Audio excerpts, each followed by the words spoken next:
morning everybody, Car Biker here. Just in traffic, although getting the odd break so I can whiz past. Taking Mrs. C for a cup of tea in hopefully sunny Scarborough. Probably more like windy Withensea today, but it's nice enough. The main reason for the ride was actually Mrs. C's idea, just to test out my new suspension settings. So I did the suspension myself on the Z1000 SX with the help of the A&M obviously, because it takes, well, the way we did it, it takes 2 or 3 people to do it properly. So you've got people holding the bike up, the person whose bike it is sitting on it, people holding tape measures and making notes and all that kind of thing. Now, my relationship with the A&M isn't the best at the minute. Well, there's a lot of things that are not as happy and fun as they used to be, so I've kind of slipped away from that a bit, but that's not what this video is about. This video is about suspension. So what I did was instead was I took it to a shop, and I'll give a little shout out for the shop. I'm giving it the American name now, not shop. Engineers, mechanic. A&M Motorcycles in Hull. It was actually a friend of Danny's. I'd never met him before, but I thought I'll give it a try because he's a friend of Danny's. I got a recommendation, and recommendations are always the best way of finding people. So I took it to this guy, and he spent half an hour looking at the bike, getting me to bounce up and down on it, sit on it, ride it, twiddling with various bits and pieces to sort it out. And it's a weird thing. I did a video about the Z1000 SX. I mentioned how bad the suspension was on that and how I couldn't actually get it stiff enough. And I did a video about how bad the tyres were. And I'm not too keen on the stock tyres on this either, to be honest. But since having the suspension done, they do seem a little bit better. I haven't actually had a chance to try them in rain yet, where they really seem to not work well. But standard settings, standard parts, again, seem to be a failure on modern bikes.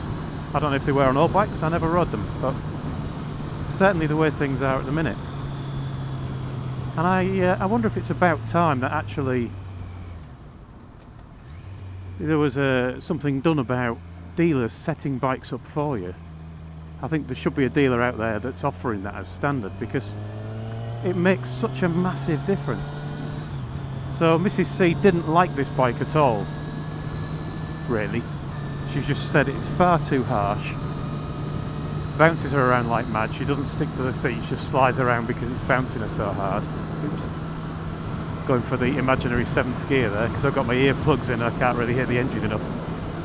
Should be sorting that soon with the new exhaust that's on the way, hooray! But anyway, I took it into this guy and he looked at it and he said, what have you done to it? I said, what do you mean what have I done to it? This is standard. He goes, it can't be, it's ridiculous. He said it's too stiff. He said it's too stiff for a track, never mind for the road. Which would explain why, I mean, he actually suggested, if you know, any slipperiness on the road, this thing's going to spin up and spit you off. And I had a tank slapper not too long ago, and it kind of helps to explain that one. People on Facebook where I posted it thought that I'd given it a bit too much of the right hand, but actually I'd given it very little, and the back wheel had spun up just on this tiny damp patch. And he says having a suspension that hard is going to do that, and also it's not going to be able to deal with bumps very well. Well, dealing with bumps it didn't do at all. It would actually hit the first bump and then come off the ground and then bounce its way sideways around bends and things. So that is out now, all fixed. But he said, who set this up? Was it set up for a sumo wrestler? Because that's the only way you're going to get anywhere close to proper suspension settings, is for somebody of that weight. And I think it just calls into question the idea that the dealers sell you a bike and that's it. I mean, obviously you go back and have it serviced by them, anything to kind of get money out of you. And they'll want you to buy a tank pad at £35–40 and all that kind of thing. But surely now, when you've got a machine like a motorbike, as powerful as these things are, they need to be able to handle, they need to be able to ride the road well, they need to be able to stop well, And if the suspension isn't set up for you, it won't.